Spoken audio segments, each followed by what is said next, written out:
Bonjour à tous. Nous sommes très heureux d'être ici présents au Forum de l'innovation défense pour présenter notre projet de construction de base lunaire. Nous avons également présenté au Congrès international astronautique à Dubaï, qui est le rassemblement annuel des agences et compagnies du spatial pour présenter l'avancée dans leur domaine.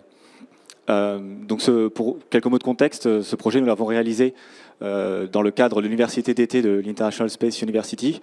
Et on l'a réalisé donc un travail de groupe avec 21 étudiants et professionnels du domaine. Et nous sommes ici présents tous les trois en représentant cette équipe. Donc nous avons Laura Posier, qui est officier mécanicien à l'armée de l'air et de l'espace, affecté au commandement de l'espace à Toulouse.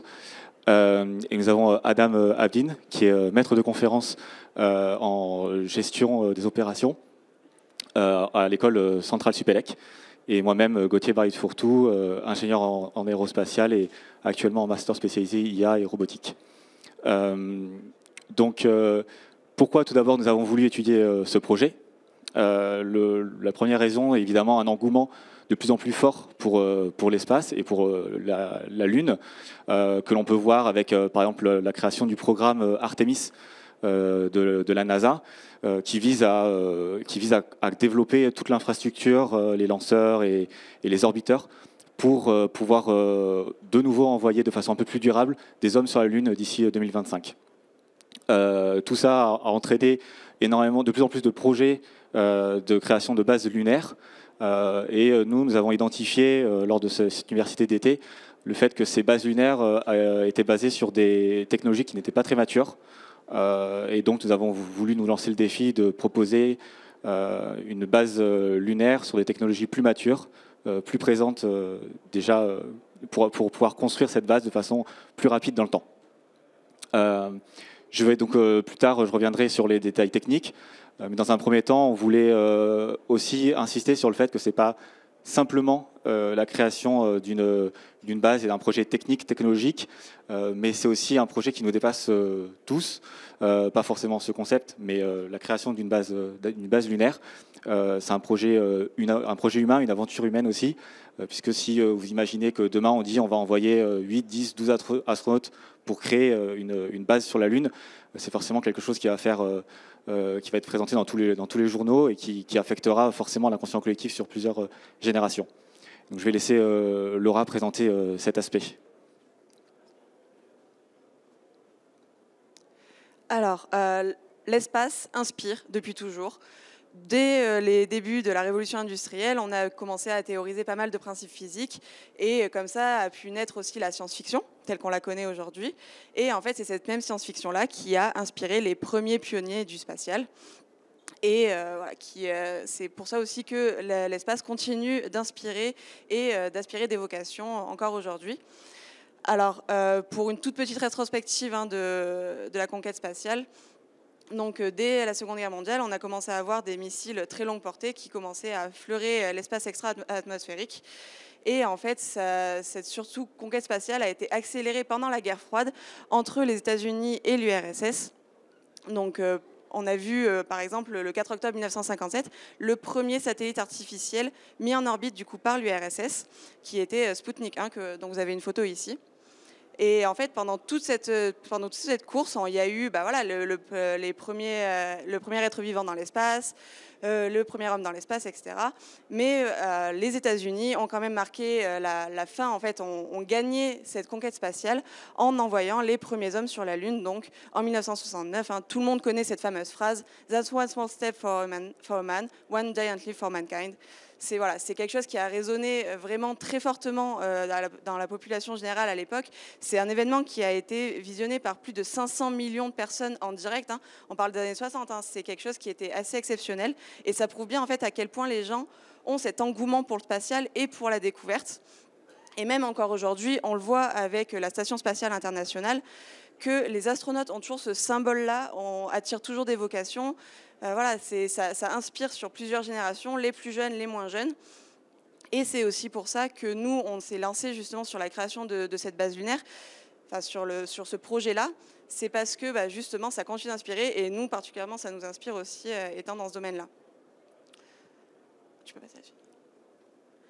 Donc, pour revenir un petit peu à la base en elle-même, donc ça, c'est la vue simulée depuis le pont d'observation qu'on verra. La base, elle est choisie à un certain endroit. Donc, Gauthier parlera un peu plus après. Mais le but, voilà, c'est vraiment que cette base, ce soit vraiment un monument, un symbole, et que les astronautes qui soient dedans aussi, en fait, ce n'est pas seulement faire des expériences scientifiques, et voilà, c'est pas seulement quelque chose de scientifique, c'est aussi quelque chose pour l'humanité et pour le futur. C'est laisser une empreinte, c'est créer une culture lunaire. Le but, c'est de développer une ambiance équipage. Le but, c'est de créer que la Lune en fait ait sa propre culture en elle-même et ce soit pas seulement une base scientifique. Donc on a eu plusieurs défis à relever et plusieurs questions à se poser pour réaliser cette base lunaire. L'une des premières questions, c'était un choix de site d'alunissage. Ça, ce sont des questions qui ont été abordées dans beaucoup d'autres programmes. Et donc nous, on a identifié que le site le plus propice à notre proposition de création de base lunaire était celui-ci qui est sur le pourtour du cratère de Shackleton, qui est donc au pôle sud de la Lune, qui a été aussi identifié par le programme Artemis dont j'ai parlé plus tôt, pour créer cette base. Les trois principaux avantages qu'on a retenus sont premièrement une vue directe sur la Terre, donc ça on en a parlé tout à l'heure. Ensuite, un ensoleillement quasi constant qui nous permet à la fois d'utiliser des panneaux solaires facilement et en plus qui permet d'avoir des différences de température moins importantes et donc moins compliquées pour les matériaux. Et enfin, présence de l'eau, donc présence de l'eau sous forme de glace au fond du cratère. Donc il y a un défi forcément de l'extraire, mais on peut utiliser cette eau à la fois pour les astronautes et aussi pour faire le méthane pour les carburants des fusées. Notre concept est un peu... On voulait reprendre le concept de Wet Workshop qui avait été fait par la NASA dans les années 1970 et 1992. Donc en fait, le Wet Workshop, qu'est-ce que c'est? C'est essayer d'identifier des équipements qu'on a déjà, qui se sont déjà développés, et comment est-ce qu'on peut les retransformer en autres équipements. Donc, comme en haut, en 1973, la NASA a réutilisé le troisième étage de la fusée Saturn V pour en faire le laboratoire d'exploration Skylab. Et en 1992, la NASA a étudié le concept de réutiliser le réservoir principal de la navette spatiale pour en faire une station spatiale. Ce projet-là a été abandonné pour des difficultés. Mais voilà deux exemples de Wet Workshop. Donc on s'est inspiré un peu de cette façon de penser. Et nous, on s'était dit, voilà, quelle est la technologie qui sera à peu près disponible dans quelques années et qu'on pourrait réutiliser. Donc, on a identifié le Starship HLS de SpaceX pour plusieurs raisons. Premièrement, parce qu'il a été sélectionné pour envoyer les hommes sur la Lune dans le cadre du programme Artemis. Ensuite, parce qu'il a une capacité d'emport énorme, donc plus de 100 tonnes. Alors que typiquement Ariane 5 c'est plutôt 10-20 tonnes, une taille et un volume intérieur, donc c'est 50 mètres de haut et 9 mètres de diamètre. Donc si on réutilise tout ça pour faire une base lunaire, ça nous fait énormément de possibilités à l'intérieur. Voilà, maintenant je vais détailler un petit peu plus comment est-ce qu'on passe d'une fusée qui a atterri à l'Uni à une base lunaire comme celle-ci. Là c'est le concept final où tout est développé. Donc dans la problématique première est évidemment d'envoyer ces fusées sur la Lune. Nous, c'est déjà assez compliqué parce qu'on emporte énormément de matériel, donc il y a 100 tonnes à envoyer. Ça ne se fait pas comme ça. Ensuite, on avait une autre problématique, c'était de savoir du coup de combien de lancements on en allait avoir besoin, puisque de combien de masse on allait avoir besoin. Et on a identifié un besoin de deux lancements. Un premier lancement avec quasiment tout l'équipement et un deuxième lancement avec essentiellement les astronautes et une partie des équipements restants. Vu la complexité, je ne vais pas forcément entrer dans le détail, mais vu la complexité en fait, de ces lancements, ça nous fait deux fusées principales qui sont les SS Rosas et SS 501, chacune ravitaillée entre 4 et 8 fois, donc un total d'environ 14 lancements, et dont les coûts estimés sur la gauche sont les coûts estimés par SpaceX. Donc là, une fois qu'on a ça sont les deux lancements qu'on a représentés sur ce slide. Donc le premier qui est sur la droite, le SS Rosas, qui arrive avec tout l'équipement nécessaire, donc principalement des robots, dont je vais vous détailler un petit peu plus tard. Et le deuxième lanceur avec les astronautes qui, eux, vont téléopérer ces robots. Les téléopérer, pourquoi? Pour limiter surtout le nombre de sorties extravéhiculaires de ces astronautes, puisque c'est toujours des opérations assez risquées. Donc j'ai parlé des robots qui sont ces robots modulaires qui vont nous aider dans la phase la plus critique de la construction, qui est le basculement de la fusée sur le côté pour l'allonger sur le sol de la Lune. Donc ces robots, on les a voulu modulaires pour plus de flexibilité, réduire la masse et les coûts. Je ne vais pas forcément rentrer dedans trop dans le détail, mais plutôt sur les étapes pour coucher la fusée sur le côté. Donc on a 4 étapes principales. On a le premier problème, en fait, on voulait, c'est assez critique forcément de coucher une fusée. Je rappelle simplement quand même qu'on est sur la Lune, donc la gravité est 6 fois inférieure à celle de la Terre, donc c'est un peu plus simple que sur la Terre, mais tout de même il y a des défis à relever. Donc on a identifié une première solution qui était de réutiliser les câbles de l'ascenseur de la fusée HLS pour soutenir le poids de la fusée lorsque l'on va la faire basculer. Et elle sera basculée avec donc un pivot qui sera représenté par nos robots. Et l'idée, c'est de la faire reposer sur un autre robot qui a un bras articulé et qui pourra ensuite doucement supporter le poids et la coucher sur le sol lunaire en douceur. Voilà. Ensuite, une fois allongé, donc on a l'état et comme en haut à gauche, on voit qu'on a quand même la partie charge utile qui est là, on va pouvoir avoir déjà beaucoup d'espace. On va faire beaucoup de choses. Par contre, l'autre problème qu'on a identifié était la volonté de réutiliser les 2 gros réservoirs à la fois de méthane et d'oxygène liquide, pour pouvoir les utiliser en espace de vie. Donc pour ce faire, on va utiliser encore des robots. C'est un petit peu compliqué, je ne vais pas forcément entrer dans tous les détails. Mais l'idée est d'installer et d'avoir un volume final en ayant installé 2 trappes pour accéder à ces volumes utiles. Et on va construire des étages, exactement comme sur la partie de droite, pour séparer et avoir 3 étages et avoir une surface à peu près de 1000 mètres carrés. Voilà, là c'est la dernière étape de la construction de cette base, qui est le recouvrement par les robots de la base par du régolithe. Donc, le régolithe, c'est le matériau principal que l'on retrouve sur la Lune. Et en fait, en l'entassant, en faisant un espèce de blindage de 3 mètres d'épaisseur, on arrive à la fois à se protéger des radiations, mais aussi des impacts de micrométéorites. Et un autre avantage conséquent, c'est de réduire la différence de température que subit les matériaux de la fusée, en ayant 3 mètres d'épaisseur. Voilà. Malheureusement, le régolithe pose aussi pas mal de problèmes pour la vie des astronautes. Il est assez nocif. Je vais laisser Laura vous parler de cet aspect-là.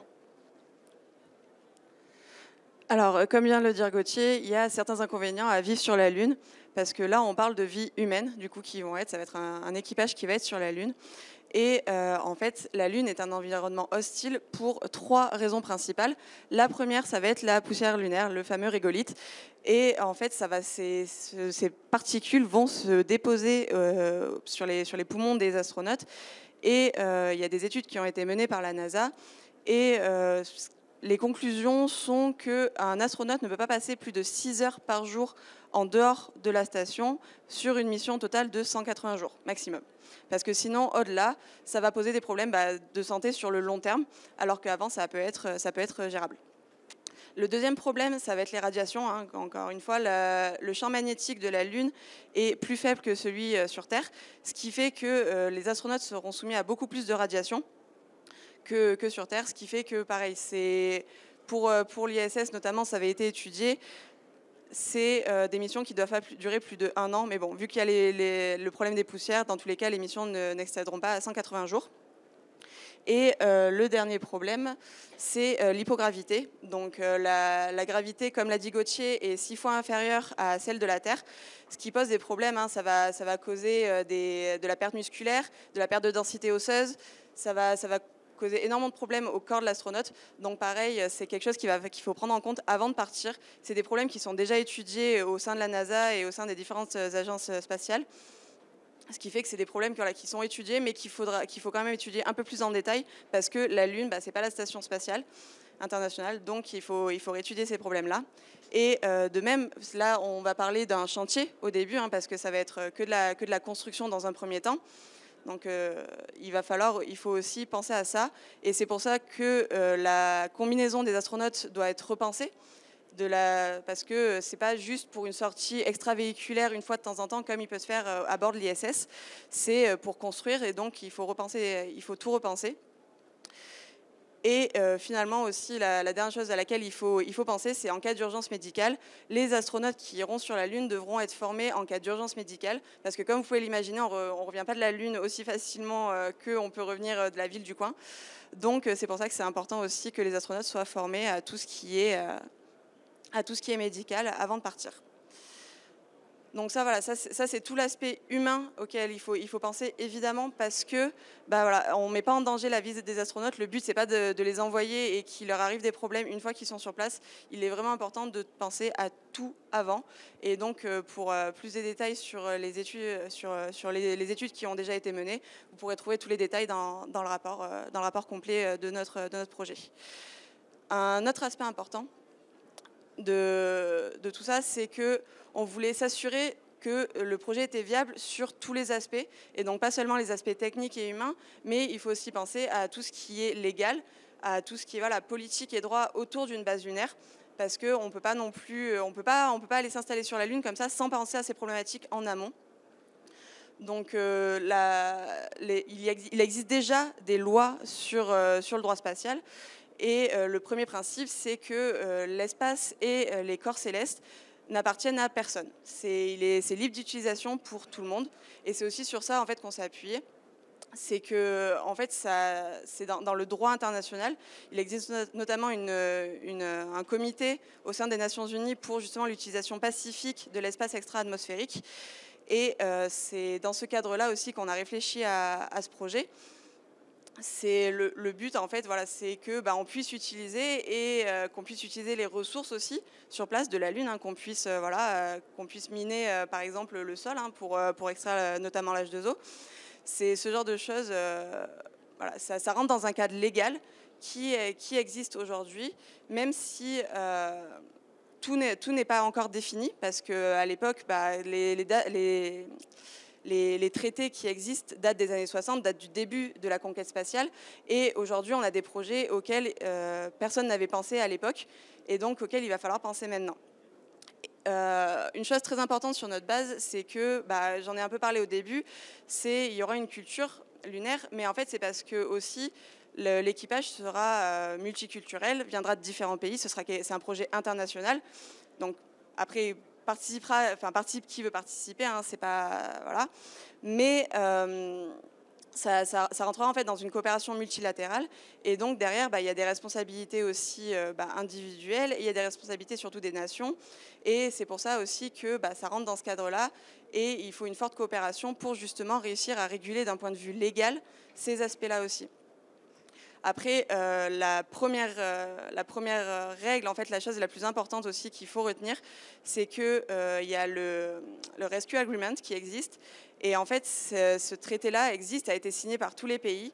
C'est que la vie humaine est le plus important. Ça veut dire que si jamais un astronaute a un problème, en fait, il est du devoir des nations, enfin de la nation qui peut aider, même si c'est pas son astronaute, de devoir aider. C'est quelque chose qui est immuable et c'est quelque chose qui est vraiment majeur. Donc tout ça pour dire, aujourd'hui, il existe des traités, il existe des lois, il existe un comité, mais ce genre de projet permet aussi de développer un peu plus, parce que comme je l'ai dit, vu qu'à l'époque, personne n'aurait pu penser à installer une base lunaire qui allait durer pendant plusieurs années, ça peut permettre aussi d'ouvrir et de permettre de réfléchir un peu plus à la suite de l'histoire. Maintenant, je vais laisser la parole à Adam pour parler un peu de la partie financière. Parce que comme je l'ai dit, le but, c'est vraiment de balayer tous les aspects pour être sûr que notre base est viable. Et donc, la partie finance est aussi très importante. Merci Laura. Alors effectivement, l'une des questions les plus importantes qui reviennent quand on pense à un projet comme celui-ci, c'est comment on va financer le projet et dans quel cadre on peut s'inscrire pour vraiment assurer que le projet est économiquement viable. Et du coup, on avait un sous-groupe dans notre projet qui a travaillé sur tout l'aspect économique et financier du projet, qui a identifié que la façon la plus faisable, c'est de partir sur un concept de structure de partenariat public-privé.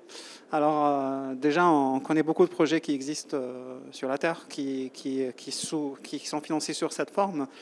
Par exemple, le CERN, alors le Centre européen de recherche nucléaire, c'est un exemple là où beaucoup de nations ont contribué ensemble entre gouvernements et partenaires privés pour le développement de projets, pour la construction du centre, mais aussi pour financer les opérations.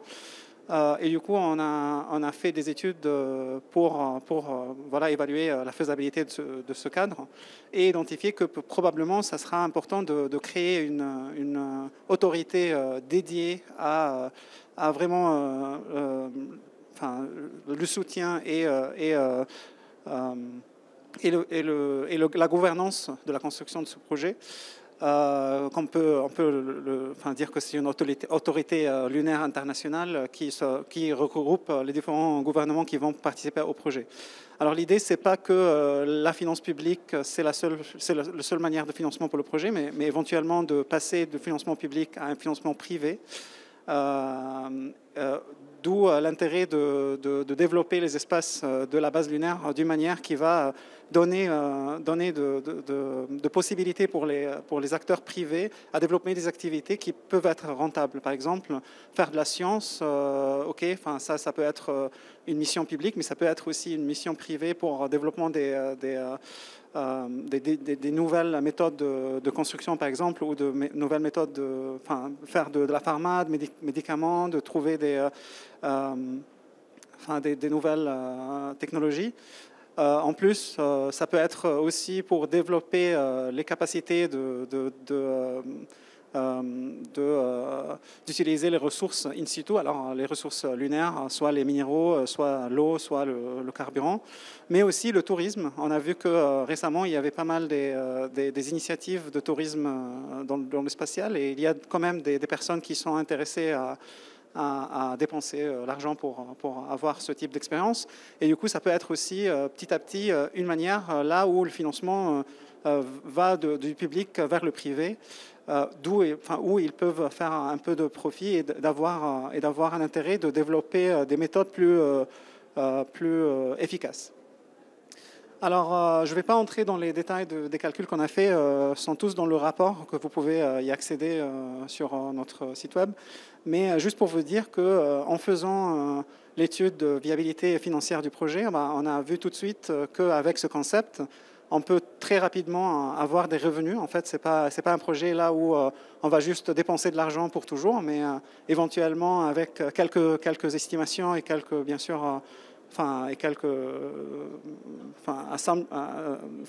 estimations des coûts, on a trouvé que très rapidement, dans 2-3 ans, le projet peut commencer à faire rentrer de l'argent et éventuellement, ça peut être même profitable pour les acteurs qui sont inclus. Voilà, dans notre étude, on a l'une des trucs les plus importants, c'est le développement du projet éventuellement. Alors, ce que Gauthier a présenté, c'est comment on va commencer par un seul Starship pour faire une base lunaire, mais éventuellement, le concept, ça peut se répéter pour élargir la base. Comme ça, on a plus d'espace, on a plus des acteurs qui peuvent participer, on a plus des acteurs qui peuvent prendre des espaces dans la base lunaire pour le développement de leur activité. Et comme vous voyez ici, très simplement, on peut faire une installation énorme, là ici estimée à 4000 m² pour un premier concept de base lunaire. Voilà, c'est... Je peux reprendre la parole si tu veux. Donc là, en fait, dans cette présentation, ça a été vraiment le résumé des grands points, des grandes questions que nous sommes posées avec notre équipe de 20 étudiants et professionnels du spatial. Si vous voulez plus de détails, parce qu'on rentre plus dans le détail dans le rapport qui fait une centaine de pages, vous pouvez y accéder via notre site. Vous avez aussi un résumé et le rapport détaillé où il y a plus de détails pour ceux qui ont un peu plus de questions. On voulait remercier le Forum Innovation Défense de nous avoir permis de prendre la parole, ainsi que l'International Space University de nous avoir mis en relation et d'avoir mis cette émulsion en place, ainsi que nos chairs et notre teaching associate qui nous a encadrés sur ce projet. Voilà. Merci. Questions. On peut prendre des questions. Évidemment, si vous avez des questions, n'hésitez pas.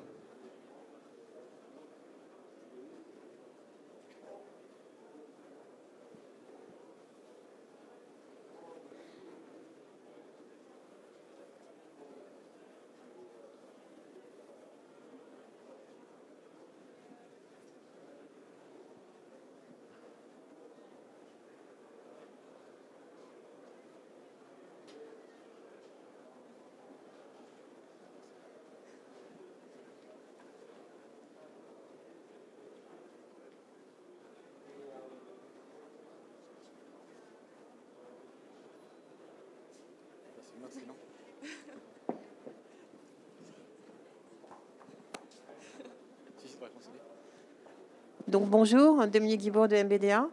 Est-ce que vous avez envisagé des applications militaires? On parle beaucoup de militarisation de l'espace et les événements récents ont illustré cette militarisation. Quelle est votre vision, votre approche sur le sujet? Merci.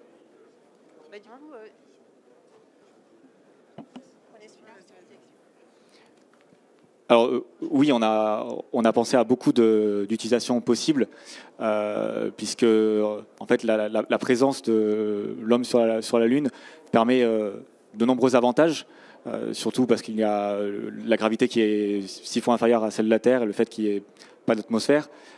Donc on peut envisager de belles études scientifiques avec des télescopes, et aussi forcément on peut avoir une base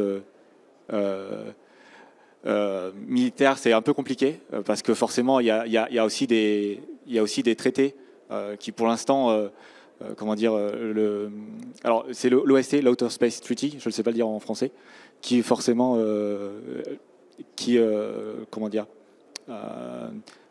interdit l'utilisation de la militarisation de l'espace.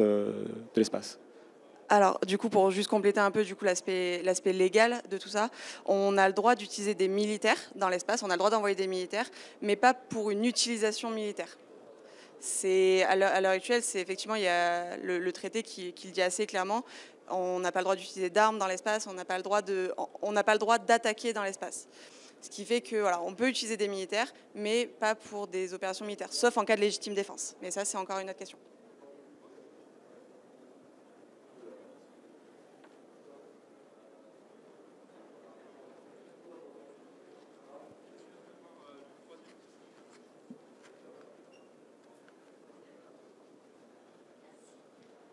Bonjour, merci beaucoup pour cette petite présentation. Moi, je suis étudiante en géopolitique en dernière année. Et moi, j'avais juste une question par rapport au droit. Justement, vous en avez beaucoup parlé du droit international Et justement, c'est un droit qui n'est pas encore très développé, qui a beaucoup de contraintes, notamment au niveau, par exemple, de l'exploitation des minerais, où c'est encore compliqué aujourd'hui de le faire. Est-ce que vous ne pensez pas que justement le droit, ça va être une contrainte justement à votre projet dans le futur ? Alors, sur cet aspect-là, on a vraiment tout développé dans le rapport justement pour s'assurer que notre base s'inscrit justement dans le droit actuel. Et effectivement, on va pouvoir avoir des limitations, mais on arrivera toujours à trouver une solution justement pour s'inscrire dans la loi. C'est ce que je disais notamment pour les ressources in situ, pour le minage des ressources in situ par exemple. Aujourd'hui, il n'y a aucun traité qui l'autorise et il n'y a aucun traité qui le régule. Mais par exemple, c'est que ça commence à être développé aux États-Unis, au Luxembourg et dans un ou deux autres pays aussi. Et en fait, on peut justement mettre le minage sous leur nationalité, sous des licences américaines ou luxembourgeoises, pour justement réussir à réguler ça. Donc on pourra toujours trouver des solutions à tout ça.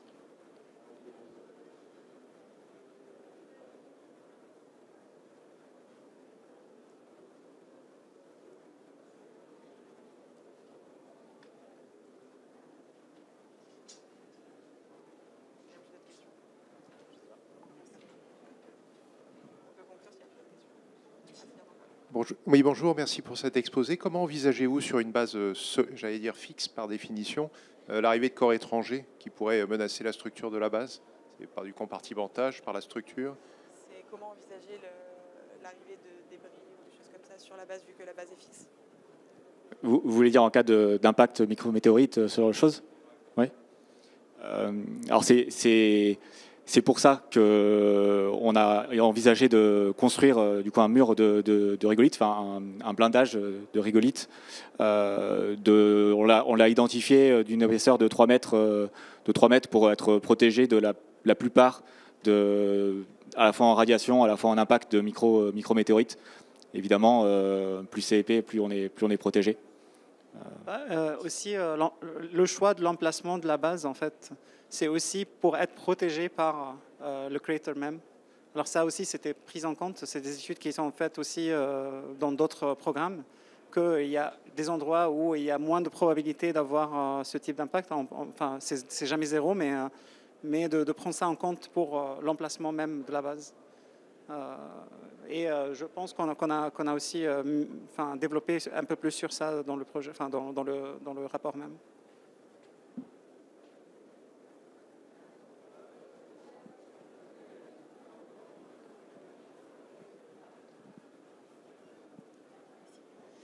L'équipe donc qu'on voit en haut, vous l'avez sélectionnée comment? Enfin, comment on constitue une équipe comme celle que vous nous présentez? Pardon. L'équipe donc qui est en haut de votre présentation, comment a-t-elle été constituée? Disons qu'il y avait, c'est l'équipe qui a choisi le projet en fait. Alors, mais ces gens étaient sélectionnés pour le programme. Alors pour déjà faire partie du programme d'études. Après, il y avait des propositions de projet. C'est les gens qui ont choisi le projet, qui voulaient participer au projet. Je pense que derrière, il y avait aussi une réflexion sur équilibre de connaissances. Alors, cette équipe, c'est vraiment diversifiée dans plusieurs sens. Alors, même, vous pouvez voir, ils viennent de différents pays, ils représentent mais aussi des différents domaines. Alors, il y a des économistes, il y a des ingénieurs, il y a des gens qui font la droit. Enfin, c'était aussi cet équilibre derrière qui était conçu pour équilibrer le projet.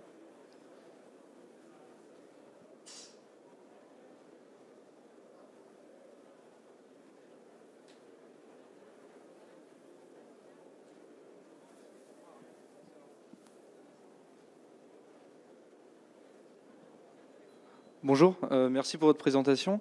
J'avais une question à propos justement de cette base, cette fortification en rigolite. À combien avez-vous estimé le temps pour justement que vos robots modulaires puissent construire cette base? Oui, alors c'est une bonne question. Forcément, ça prend du temps. On l'a estimé à 2-3 mois. Pour construire ce mur. Et entre-temps, forcément, on a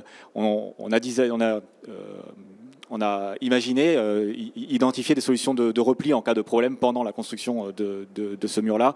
Notamment, on a une autre fusée, donc il y en a deux. Il y en a une qui est construite, et il y en a une qui est actuellement, donc la SS 501, qui elle sera toujours opérationnelle sur place pour se protéger en cas de besoin. Et après, à l'intérieur aussi de la base, on a des compartiments qui sont censés être plus robustes si jamais on a un problème, alors que le mur il n'est pas encore tout à fait opérationnel. Je pense que c'était aussi un peu le sens de la question.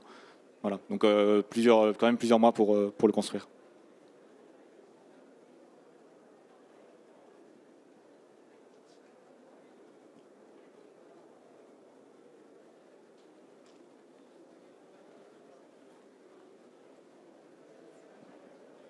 Bonjour, merci beaucoup pour votre présentation, c'était très intéressant. Et j'avais une question sur les aspects légaux, encore une fois. Je me demandais, vous parliez d'exploiter du coup le régolithe lunaire et les ressources lunaires pour en faire un usage économique ou voilà, minier. Cependant, les traités de l'espace, ils excluent quand même l'appropriation de l'espace et on peut penser, en tout cas c'est ce que pensent un pays et certains experts juridiques, que les ressources célestes, dont les ressources lunaires, sont inclus dans cette situation-là, donc d'appropriation des ressources. Et je me demandais du coup s'il y a une exploitation économique de ces ressources-là avec un partenariat avec l'industriel. Est-ce que ça ne va pas poser problème du point de vue juridique ? C'est aussi pour ça que j'ai évoqué tout à l'heure les États-Unis et le Luxembourg qui justement sont en train de théoriser l'utilisation des ressources in situ de la Lune et des autres corps célestes. Après, en ce qui concerne l'appropriation, justement, on ne s'approprie pas, c'est dans un cadre international et tout le monde qui a envie d'avoir accès peut avoir accès. Après, c'est ce que je dis, hein, dans le cadre du minage, effectivement, c'est quelque chose qui reste encore à définir et on peut s'appuyer sur les travaux des États-Unis ou du Luxembourg.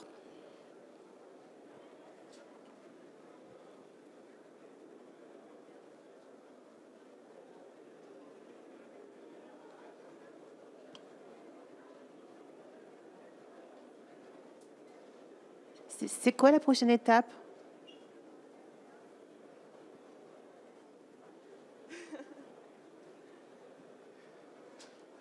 Alors, la prochaine étape, pour le moment, c'est vrai qu'on présente le projet lors de nombreuses conférences pour voir d'éventuels partenaires. Nous avons l'équipe, nous ne sommes pas les seuls à faire des présentations un peu autour Europe, essentiellement, et monde aussi d'ailleurs, parce que Dubaï l'année dernière, le mois dernier. L'idée pour le moment est vraiment de transmettre un engouement et d'aller aussi loin que possible.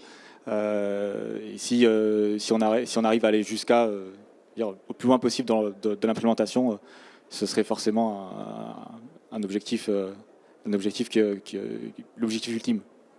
Si quelqu'un connaît Elon Musk, présentez-le nous, il n'y a pas de souci, on saura comment faire. Oui, je pense que notre objectif, c'était plutôt de développer le concept, de montrer que c'est faisable.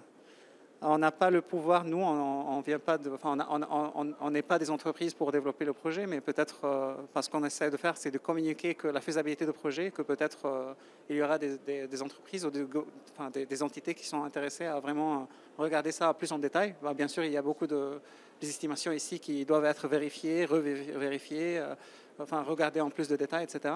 Après, il y a des personnes qui seront peut-être plus, dans le futur, qui vont vouloir continuer à développer un aspect de ce projet, parce que c'est un énorme projet quand même avec la participation de plein de monde, mais peut-être quelqu'un qui va prendre un point en particulier et développer un peu plus là-dessus.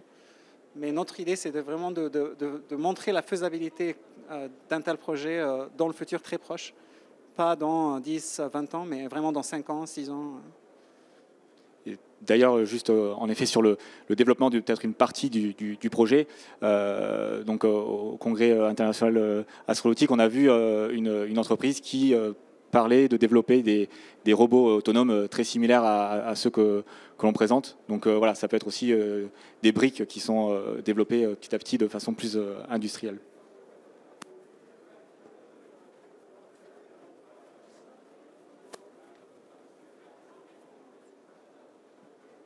J'avais entendu parler d'un autre projet qui s'appelle aussi Objectif Lune. Je ne sais pas si vous y êtes lié. Le projet de l'ANRT, dont le coordinateur est Alban Guillaumard, si je ne me trompe pas. Je ne sais pas si c'est un rapport avec ce que vous faites ou pas du tout. Ça ne me parle pas, moi. Est-ce que vous pouvez redire le nom? L'ANRT, l'Agence nationale de la recherche. Non, par le nom du projet. Ah, Objectif Lune. Moi, ça ne me parle pas. Non, il n'y a pas de lien entre les deux, d'accord. Non, alors il n'y a pas de lien, non. Parce que je sais qu'ils travaillent aussi, c'est une équipe aussi pluridisciplinaire avec justement des aspects techniques, des aspects juridiques, etc. Donc je ne sais pas si ça... Oui, tout à fait. En fait, il y a plusieurs initiatives. Il y a même une association qui s'appelle Moon Village Association. C'est leur but d'être, c'est vraiment de développer tous les concepts liés à une ville sur la Lune, même pas une base. Et ce sont beaucoup des chercheurs, il y a plein d'initiatives comme ça. Après, pour nous, quand on a regardé ça au début du projet, on a vu qu'il y a pas mal des trucs, des estimations très futuristes dans les propositions qui existent. Et nous, on voulait se baser vraiment dans des trucs qui existent déjà. Alors, même les robots qu'on propose ici, même si ça reste des concepts, mais c'est des concepts qui sont avec des technologies qui existent aujourd'hui. Ce n'est pas des technologies qu'on va développer un jour ou qu'on imagine ça va arriver d'ici 10 ans. Alors, mais il y a effectivement beaucoup des initiatives et de projets en Chine, en Europe, aux États-Unis. Enfin, il y a plein de projets qui imaginent une base lunaire ou des villes lunaires, effectivement. Ouais.